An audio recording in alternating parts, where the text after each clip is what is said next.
On Thursday, September 16, 1920, a few seconds after the Trinity Church bell had finished tolling noon, the pleasant fall air of downtown Manhattan, weather clear, temperature 69 degrees, market up slightly, was rent by an enormous and devastating explosion. Emanating from a point on Wall Street a few yards east of the intersection of Wall and Broad, and directly between the marble edifice of J.P. Morgan and Company and the barred front of the brand-new United States Assay Office, that is to say, from the precise center, geographical as well as metaphorical, of financial America and even of the financial world. The explosion darkened the area for several minutes with a huge cloud of greenish smoke, set fire to awnings 12 stories above the street, broke virtually every window in the immediate vicinity and some as much as a half-mile away, and spattered a wide area with hundreds of small, shrapnel-like iron slugs that, on later examination, appeared to be fragments of cut-up window sash weights. It pockmarked the austere facade of the Morgan Building at 23 Wall Street, on the southeast corner of the intersection, and blew in all of its north windows, causing a hail of glass fragments to fall on persons on the banking floor below. It bent the heavy bars protecting the assay office on the north side of Wall next to the sub-treasury. This building largely escaped interior damage precisely because it had been designed to be a fortress.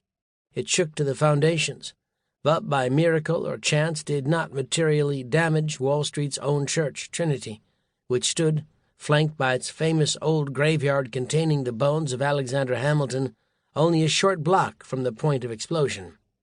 The toppling of Trinity's Gothic revival spire, had it occurred, would have symbolized the disruption of things as they were as much as the defacing of Morgan's itself. At the New York Stock Exchange on Broad Street, near the southwest corner of the intersection with Wall, the blast sent hundreds of brokers and traders surging to the center of the trading floor in an effort to avoid glass falling from the room's huge windows. There, driven from Scylla to Charybdis, they were confronted with the prospect of mass extinction by the great glass dome overhead, which threatened to fall but didn't. At the Bankers' Trust Company on the northwest corner, broken glass flew like leaves in a gale, and one of the iron slugs whizzed through the office window of Seward Prosser, the bank's president, missing his head by a few inches. Others were less fortunate than Prosser. 30 persons were killed instantly or nearly so by the explosion, and injuries befell some 300 more, of whom 10 died later. But none of the dead were the kings and generals of finance, all of whose lives seemed to be as charmed with good fortune as Prosser's. J.P. Morgan, the most famous man in Wall Street, and the public symbol of its power, was on holiday in an English country house. Of the 5 of his partners who were in the building when it was hit, all escaped injury except Morgan's son Junius, who suffered a minor cut. Of the 30 who died at once, none were brokerage partners or senior bank executives, and only one was identified as a broker.